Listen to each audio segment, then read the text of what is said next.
Welcome back to Peak Pilot 360.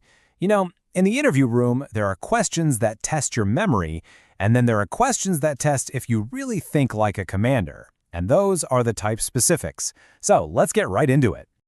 Okay, park that question for a minute. This is a classic, and trust me, it's designed to dig deep into your core understanding of aircraft performance. Don't worry, we're not just going to give you the answer, we're going to build it together step by step. The perfect model answer is waiting for you at the end of this session. So why do they get into this level of detail? Well, because any pilot can memorize the FCOM, right? The interviewers want to see if you actually understand the principles behind the procedures. They're testing your mental model. Can you connect the dots between the airframe, the engines, the regulations, and the reality of flying the line? That is how you show you've got real command potential.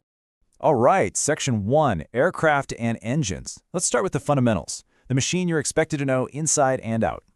Look, your interview is almost certainly going to zero in on the fleet's workhorses, the A320 family or the 737, and they'll expect you to know more than just the cockpit. For instance, on the A320, could you explain the real-world difference between a CFM56 and an IAE V2500 engine? You know, things like how the CFM generally has a slightly higher bypass ratio, while the IAE is known for its FATEC-controlled idle speed. It's that kind of practical, nuts and bolts detail that shows you really know your stuff. So, you're deep in a systems discussion, and then they might just pivot to performance with a question like this. It seems so basic, doesn't it? But a weak answer here is a massive red flag. It's not just about getting it right, it's the quality and the precision of your definition they're listening for.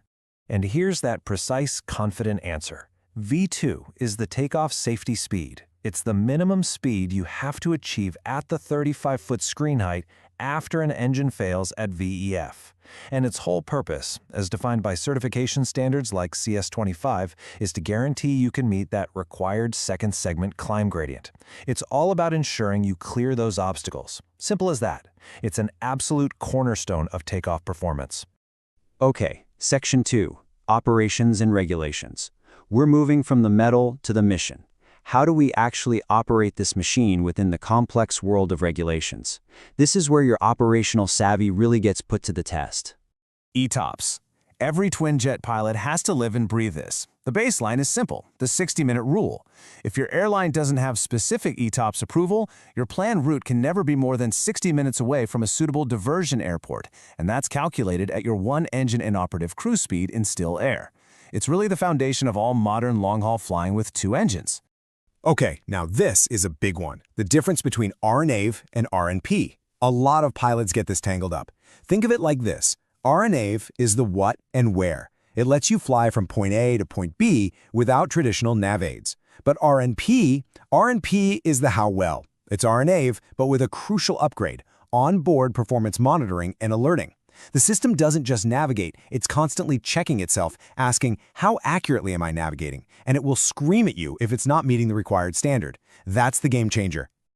And that how well concept leads directly to a practical question like this, one that connects a high-level concept like PBN to the real world of the minimum equipment list. They want to see if you can make that connection. The answer boils down to one critical word: redundancy.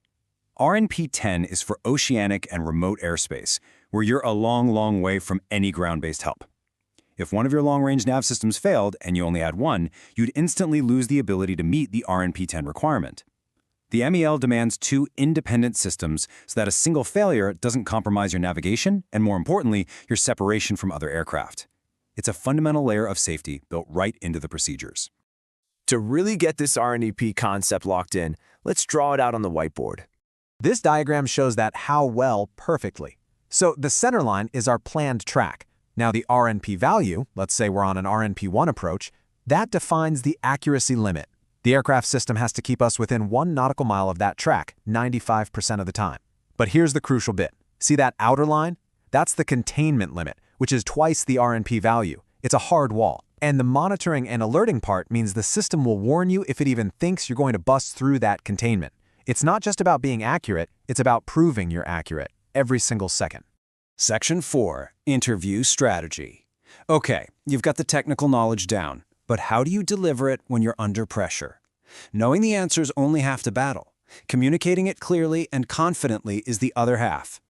For any question that starts with "tell me about a time when," the STAR method is your absolute best friend. It gives your answer a clean, logical structure.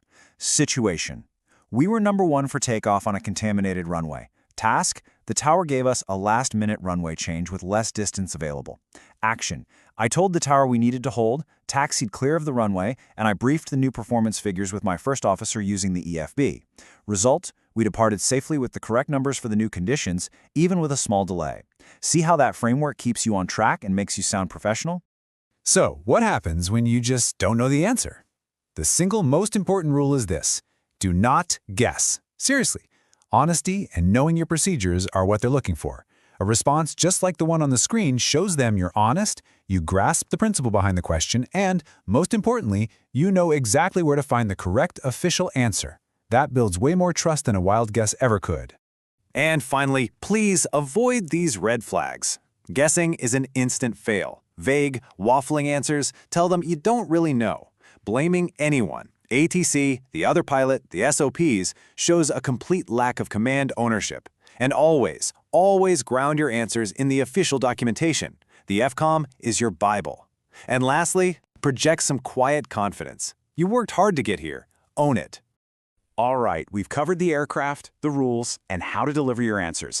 Now let's bring it all home and build that perfect model answer to our very first question. Okay, let's look at it one last time. Explain the relationship between the gross and net takeoff flight paths and how this regulatory concept ensures obstacle clearance after an engine failure. So, as you can see here, the gross path is the actual flight path. It's the average performance the aircraft demonstrated in flight tests with an engine out. It's what the plane is expected to physically fly. But for planning, we never use that. We use the net path. The net path isn't real. It's a paper calculation. It is simply the gross path minus a mandatory regulatory safety margin. So here's exactly how you say it in the interview. First, you define the terms. Captain, the gross path is the demonstrated average performance of the aircraft after an engine failure, based on flight tests. The net path, on the other hand, is a regulatory calculation. It's the gross path reduced by a specific performance penalty. Then you state the relationship. The relationship between them is that the net path creates a mandatory safety buffer that always sits below the actual expected performance. And finally, you explain the why. We use this much more conservative net path for all of our obstacle clearance planning. So by ensuring our net path on paper clears all obstacles by the required 35 feet, we guarantee that our actual gross path in the air will clear them by an even greater margin. It is the fundamental built-in safety margin for takeoff performance. And that is how you take apart a complex performance question. In our next session, we're going to do a deep dive into cold weather operations and de-icing. So if you found this useful, make sure you subscribe and hit that notification bell so you don't miss it. Study hard, fly safe, go get that job. And remember, this is all for training and preparation. Your company's SOPs and the aircraft flight manual are always the final authority.